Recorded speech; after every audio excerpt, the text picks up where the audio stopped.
남유다의 왕들이 한 20명의 왕들이 있는데 그 중에 정직하다고 평가를 받는 왕은 8명이었다고 합니다.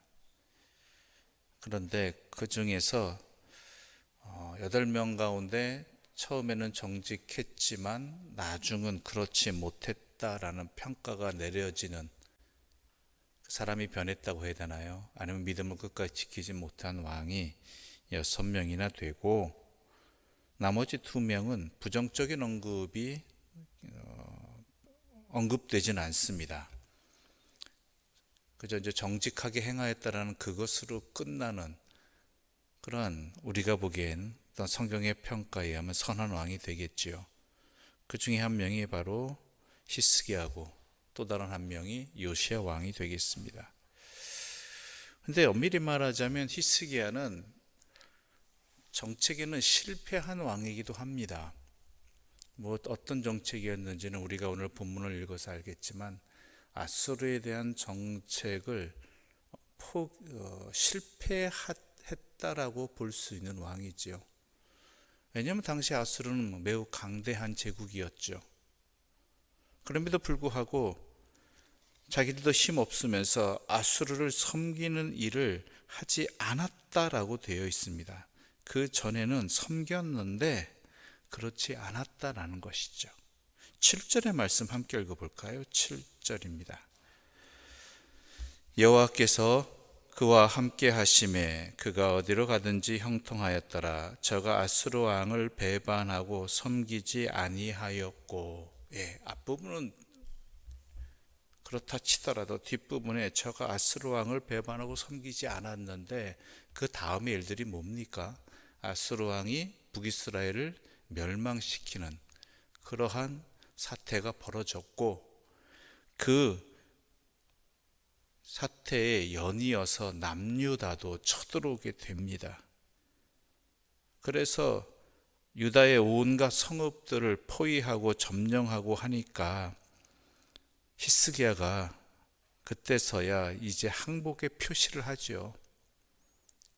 떠나가 달라고, 대신 그 대가를 치르겠다라고 이야기합니다. 그게 14절과 14절부터 16절까지의 말씀 함께 읽겠습니다. 14절부터 16절입니다. 유다의 왕 히스기야가 라기스로 사람을 보내어 아스루 왕에게 이르되, 내가 범죄하였나이다. 나를 떠나소서. 돌아가소서. 왕이 내게 지으시는 것을 내가 당하리이다 하였더니, 아스루 왕이 곧 은 300달란트와 금 30달란트를 정하여 유다 왕 히스기야에게 내게 한지라. 히스기야가 이에 여호와의 성전과 왕궁 곳간에 있는 은을 다 주었고, 또 그때 유다 왕 히스기야가 여호와의 성전 문의 금과 자기가 모든 기둥에 입힌 금을 벗겨 모두 아수르 왕에게 주었더라. 그래서 그 대가를 치르겠다고 하는데, 그 대가를 치를 수 있는 남유다 형편이 아니었죠. 그럼에도 불구하고 모든 것을 긁어서, 말 그대로 오늘 본문에 보면은 성전 문의 금과 자기가 모든 기둥에 입힌 금을 다 벗겨서, 여호와의 성전의 것도 다 벗겨가지고 그 대가를 치루었다라는 것이죠. 즉 아수르를 그 전에는 섬겼는데 섬기지 아니함은 대가가 여기까지 이르렀습니다. 그런데 그것으로 끝나지 않았죠. 아수르 왕의 탐욕은 그것을 받는 것을 넘어서서 아예 남유다를 북이스라엘을 정복한 것 같이 정복하고자 하는 그러한 욕망을 드러내게 됩니다. 한번 군대를 일으켰으면 끝을 봐야 되는 것이 당연한 일이 되겠지요. 한번 군대 일으키는데 얼마나 많은 수고와 노력들이 들어가는데요. 그래서 쳐들어옵니다. 그래서 예루살렘까지 쳐들어와서 남유다는 일촉즉발의 상황이 되고 있습니다. 어찌 보면 이건 왕의 외교 정책의 실패입니다. 시대를 잘못 읽은 모습처럼 보입니다. 그런데 성경은 그에 대해서 이렇게 평가하고 있습니다. 다시 한번 7절을 읽어볼까요? 7절입니다. 여호와께서 그와 함께 하심에 그가 어디로 가든지 형통하였더라. 저가 아수르 왕을 배반하고 섬기지 아니하였고. 뒷부분만 보면은 저가 아수르 왕을 배반하고 섬기지 않은 결과가 너무나 참혹하게 벌어지게 되는데, 거기에 대해서 성경은 도리어 이렇게 얘기합니다. 여호와께서 그와 함께 하심에 그가 어디로 가든지 형통하였더라라고. 참 의외의 평가입니다. 전혀 연결이 되지 않는 구절이죠. 물론 성경의 장절은 나중에 표시된 것이지만 그럼에도 불구하고 이 구절이 서로 연결되었다라는 것, 이것의 의미가 도대체 뭘까라는 것이죠. 우리가 일반적으로 생각한다면, 하나님 뜻에 따랐다라면 북이스라엘 멸망시키는 아수르가 돌아간다든지, 그냥 아니면은 예루살렘에 평안이 온다든지, 아수르가 아무리 강해도 또한 감히 남유다에는 그 해를 끼치지 않았다는, 이런 식으로 연결이 돼야지 맞지 않습니까? 그런데 여호와께서 그와 함께 하심으로 그가 어디로 가든지 형통하였더라라고, 그러한 구절이 앞부분에 나와 있고 그 뒤에 이 아수르의 사건이 벌어지게 되는 것입니다. 이를 도대체 어떻게 해석해야 될까요? 형통하다는 말이 뭘까요? 아까 우리도 찬송을 불렀지만 무슨 일을 만나든지 만사 형통하리라는 그 찬송가의 가사 구절도 있지 않습니까?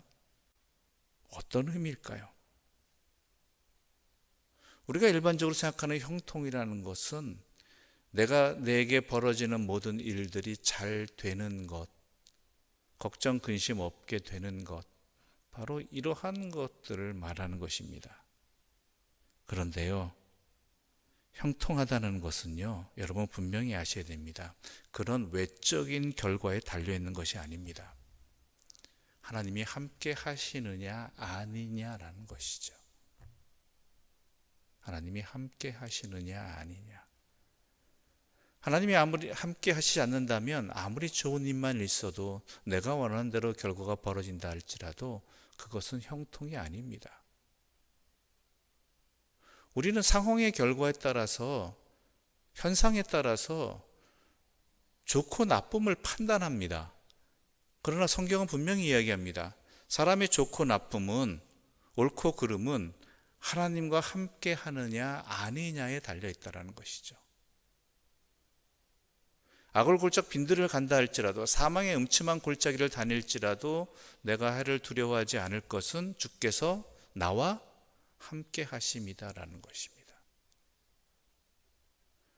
그러므로 우리가 진정으로 우리의 삶의 자리에서 항상 살펴봐야 되는 것은 내가 하나님과 함께 하느냐 아니냐라는 것이죠.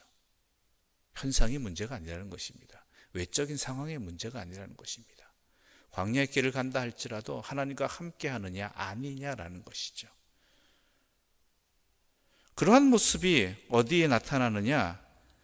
8절 함께 읽어보겠습니다. 5절과 6절을 함께 읽겠습니다. 5절과 6절입니다. 함께 읽겠습니다. 히스기야가 이스라엘 하나님 여호와를 의지하였는데 그의 전후 유다 여러 왕 중에 그러한 자가 없었으니 곧 그가 여호와께 연합하여 그에게서 떠나지 아니하고 여호와께서 모세에게 명령하신 계명을 지켰더라. 하나님이 함께 하심의 모습이 바로 이러하다라는 것입니다. 하나님 의지하고 또한 하나님께 연합하고 게다가 그에게서 떠나지 아니하였다라는 것. 뒤에 즉 아수르의 사건 가운데에도 그가 여호와를 떠나지 아니하는 모습을 나타내고 있습니다. 아수르 왕은 히스기야와 남유다를 비웃죠. 하나님을 비웃습니다. 어느 신이 아수르 왕의 손길에서 자기 나라를 구원할 수 있겠느냐라고 하면서 하나님을 비웃습니다. 또한 내가 자신들이 이 땅을 쳐들어온 것도 하나님의 뜻이 아니냐고 하면서 하나님의 뜻을 왜곡하기도 합니다. 그럼에도 불구하고 중요한 것은 뭐예요? 히스기야는 그 상황 속에서도 하나님을 붙들고자 했고 하나님과 함께 하고자 했다라는 것입니다. 이게 형통입니다. 우리가 형통의 모습을 내 생각 속에 내 중심으로 봐야 되는 것이 아니라 하나님 중심으로 봐야 되고, 하나님이 나와 함께 하시느냐 아니냐, 바로 그것으로 봐야 된다라는 것이죠. 그래서 그는 하나님과 함께 했다고, 연합했다라고 말하고 있는 것입니다. 그렇기 때문에 그는 그 앞의 일도 행할 수 있던 것이죠. 우리 4절의 말씀 함께 읽어보겠습니다. 4절입니다. 그가 여러 산당들을 제거하며 주상을 깨뜨리며 아세라 목상을 찍으며 모세가 만들었던 놋뱀을 이스라엘 자손이 이때까지 향하여 분향함으로 그것을 부수고 느수단이라 일컬었더라. 아세라 목상을 찍었다라는 것, 주상을 깨뜨렸다라는 것은 다른 왕들도 종종 행했던 일들입니다. 그런데 항상 안타까운 모습은 산당을 제거하지 않았다라는 것. 이것들이 이스라엘 왕이나 아니면 남유다의 북이스라엘 왕이나 남유다의 왕이나 항상 남겨두었던 일들이었죠. 왜냐하면 그 산당이라는 것이 예루살렘 성전이 생기기 이전에 여호와를 섬기기 위해서 각지에 세워졌던 것들이고 지금도 그렇게 이용하기 때문이라는 것이죠. 근데 이것이 처음에는 그러한 의도를 가지고 세워졌지만 나중에는 어떻게 돼요? 변질이 되어버리는 것입니다. 또한 모세가 만들었던 놋뱀, 얼마나 대단한 겁니까? 그렇잖아요. 하나님의 기적의 상징이잖아요. 그런데 사람들의 시선이 어디로 가 있어요? 달을 가리키는 손가락을 바라보고 있다는 것이죠. 달을 바라보는 것이 아니라 달을 가리키는 손가락을 바라보는 대표적인 것이 바로 모세의 놋뱀이라는 것이죠. 그 역사를 일으키신 하나님을 보는 것이 아니라 그것을 만지면, 그것을 숭배하면 그 숭배의 대상이 되어버렸다는 것이죠. 즉 하나님께 가는 길을 막아버렸다는 것이죠. 도리어 이것이. 그러니까 이것까지 온전히 제거하여 버립니다. 이것이 왜 나타나느냐? 여호와가 연합했기 때문에. 여호와 연합한 자의 모습이 바로 하나님을 향한 모든 것들을 온전히 따르는 그러한 것, 방해하는 것들은 모두 없애버리는, 제거해버리는 그런 행동으로까지 이어지게 되는 것이죠. 근데 이것은 당시로서는 매우 위험한 일이었습니다. 왜냐하면 백성들이 산당에 가기를 즐거워했고, 또한 그러한 신앙의 자리가 비록 잘못된 신앙의 형태라 할지라도 그들에게 있어서는 삶의 뿌리와 같은 것이었기 때문이죠. 그래서 왕권을 유지하기 위해서는 어쩔 수 없이 인정했고, 그래서 산당들을 다른 왕들이 제거하지 못한 것이었음에도 불구하고 히스기야는 뭐예요? 온전히 하나님만 의지하여서 하나님과 연합했기 때문에 그러한 것들을 행할 수 있었다라는 것입니다. 이것이 어찌 보면은 당시 세상의 눈으로 봐서는 통치하는데 매우 히스기야로 힘들게 하는 사건들이었을 것입니다. 백성들이 원성이 엄청났겠죠.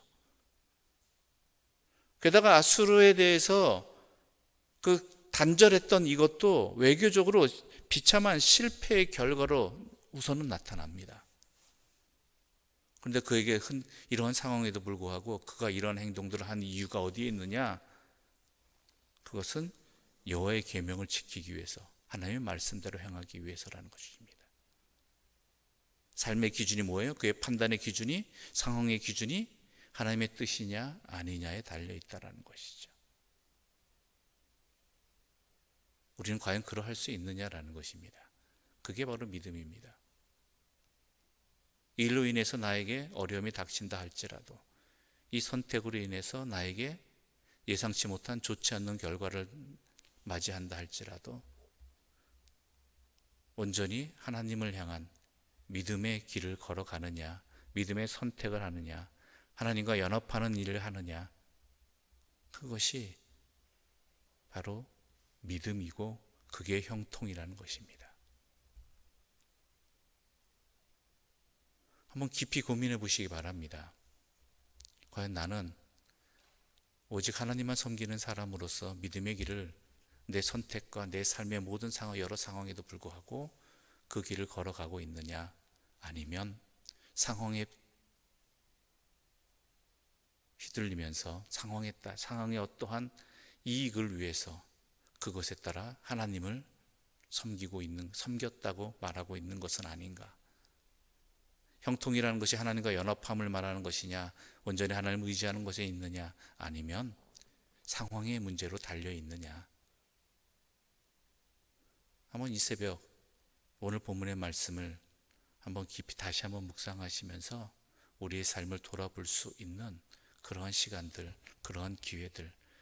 그래서 부디 바라기는 어디로 가든지 주님과 동행하는, 주님의 뜻을 따르는 형통의 길을 걸어갈 수 있는 하나님의 사람들 되시기를 간절히 소망합니다. 기도드리겠습니다. 하나님 아버지, 감사합니다. 오늘 히스기야의 모습을 보게 됩니다. 그가 행한 모습들은 어찌 보면 힘든 길이었고, 또한 그로 인해서 맞이하지 않아도 될 수 있을 것 같은 어려움도 당하게 되었습니다.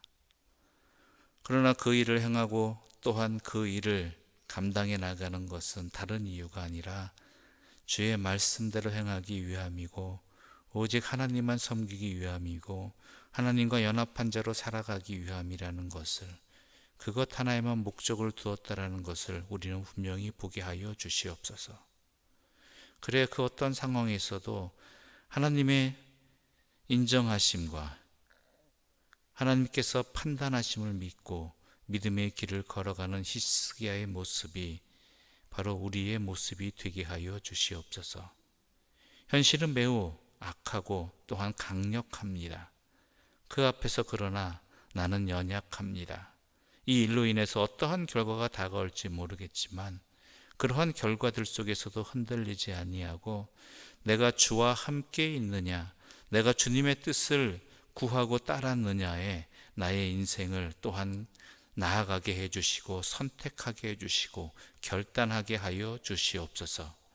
그리하여 주님과 연합함으로 말미암아 주를 의지하는 그 형통의 삶을 살아가게 하여 주시옵소서.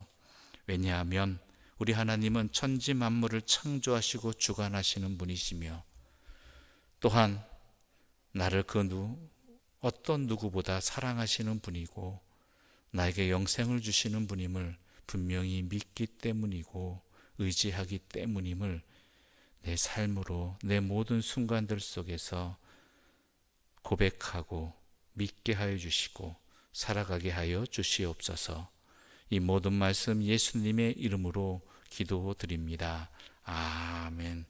하늘에 계신 우리 아버지, 아버지의 이름을 거룩하게 하시며 아버지의 나라가 오게 하시며 아버지의 뜻이 하늘에서와 같이 땅에서도 이루어지게 하소서. 오늘 우리에게 일용할 양식을 주시고 우리가 우리에게 잘못한 사람을 용서하여 준 것 같이 우리 죄를 용서하여 주시고 우리를 시험에 빠지지 않게 하시고 악에서 구하소서. 나라와 권능과 영광이 영원히 아버지의 것입니다.